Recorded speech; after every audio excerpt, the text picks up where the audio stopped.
The 42nd chapter of the book of Isaiah in the Bible clearly foretells the coming of an Arabian prophet, specifically Prophet Muhammad, peace and blessings be upon him.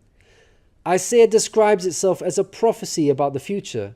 God states that, "The former things have taken place, and new things I declare."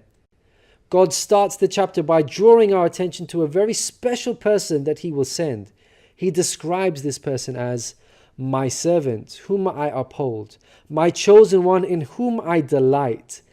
At least 3 of the names of the Prophet Muhammad are mentioned: servant, chosen one, and in whom I delight. Isaiah is originally written in Hebrew. Arabic and Hebrew share a lot of common words because they are both Semitic languages.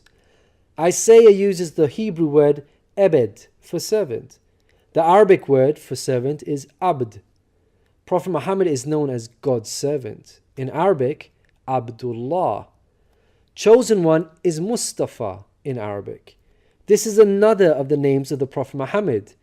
The one in whom God delights in shows that this person is beloved to God. Habibullah in Arabic, which means beloved of God, also happens to be one of the Prophet Muhammad's names.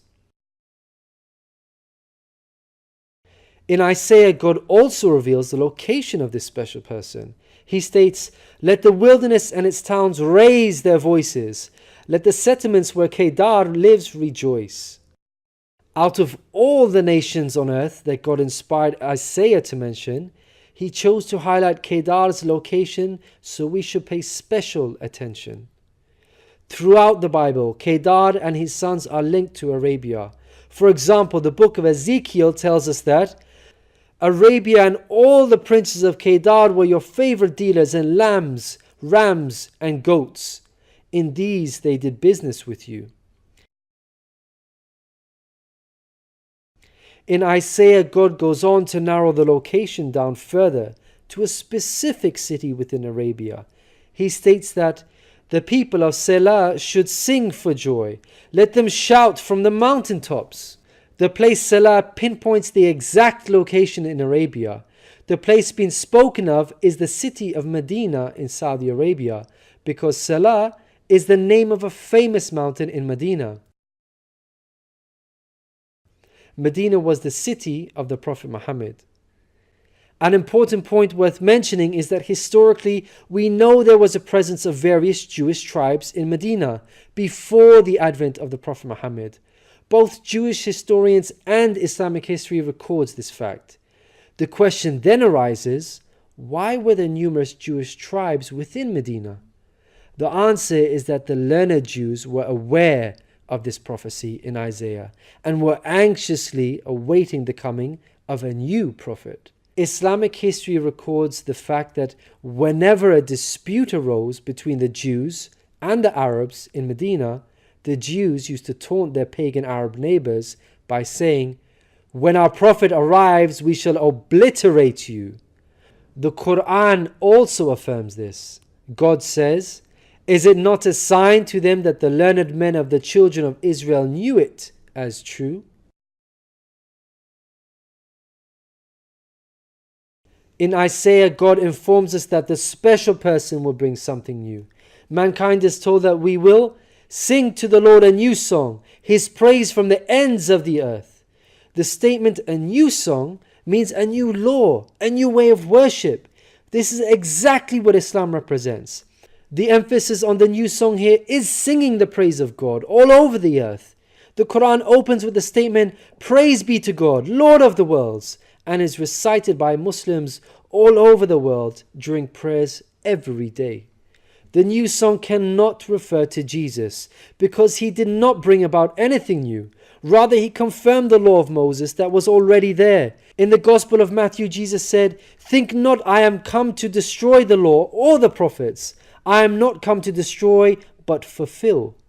Jesus obeyed and followed the law of Moses throughout his life. Jesus didn't sing a new song. He sang the same song of Moses, the Torah. Moreover, the disciples of Jesus also followed the law of Moses, even after Jesus departed. In the book of Acts, we are told that the disciples looked to the Torah for guidance. For the law of Moses has been preached in every city from the earliest times. In Isaiah, God emphasizes the universal mission of the coming person by mentioning that he will be made a covenant for the people and a light for the Gentiles. Gentiles means non-Jews. The Qur'an confirms the Prophet Muhammad, peace be upon him, was sent to the whole of mankind, Jews and Gentiles alike. In the Qur'an, God tells us, "We have sent you, O Prophet, as a bearer of glad tidings and a warner for the whole of mankind, but most people have no knowledge." The verse in Isaiah cannot apply to Jesus, because in the Gospel of Matthew, Jesus said, "I was sent only to the lost sheep of Israel." In Isaiah, God further states that he will lead the blind by ways they have not known. Along unfamiliar paths I will guide them. The pagan Arabs at the time of the Prophet Muhammad fit this description perfectly, because they had not been sent a messenger prior to Muhammad. The Qur'an bears witness to this. God states that Muhammad was sent to warn a people to whom no warner has come before. The verse in Isaiah cannot apply to Jesus, because his people, the Israelites, had already received a multitude of prophets from God. In Isaiah, God emphasizes that this special person will be sent to those who trust in idols, who say to images, "You are our gods." The whole of Arabia at the start of Muhammad's prophethood consisted of idol worshippers. Again, this cannot be a reference to Jesus, because his people, the Israelites, were monotheists and not idol worshippers. Moreover, Jesus explicitly told his disciples to stay away from the idol worshipping Gentiles, the exact opposite of what God prophesied in Isaiah. The Gospel of Matthew tells us that these 12 Jesus sent out with the following instructions: "Do not go among the Gentiles." In Isaiah, God states that this special person will be a warrior and will go forth as a mighty man. He shall stir up jealousy like a man of war. He shall cry, yea, roar. He shall prevail against his enemies. Throughout history, God has dealt sternly with those who are sent guidance and persist in disbelief. Prophet Muhammad, peace be upon him, had to engage in many battles with the idol-worshipping enemies of God and ultimately prevailed against them. By comparison, Jesus did not triumph over his enemies. According to Christians, he was crucified by them. Moreover, Jesus wasn't interested in fighting. He was not a man of war. He was a pacifist, according to the Bible. He said such things as, "For all who draw the sword will die by the sword," and "My kingdom is not of this world. If my kingdom were of this world, then would my servants fight." In Isaiah, God gives us a list of momentous achievements for this special person. Chief of these is that the idol worshippers will be turned back in utter shame.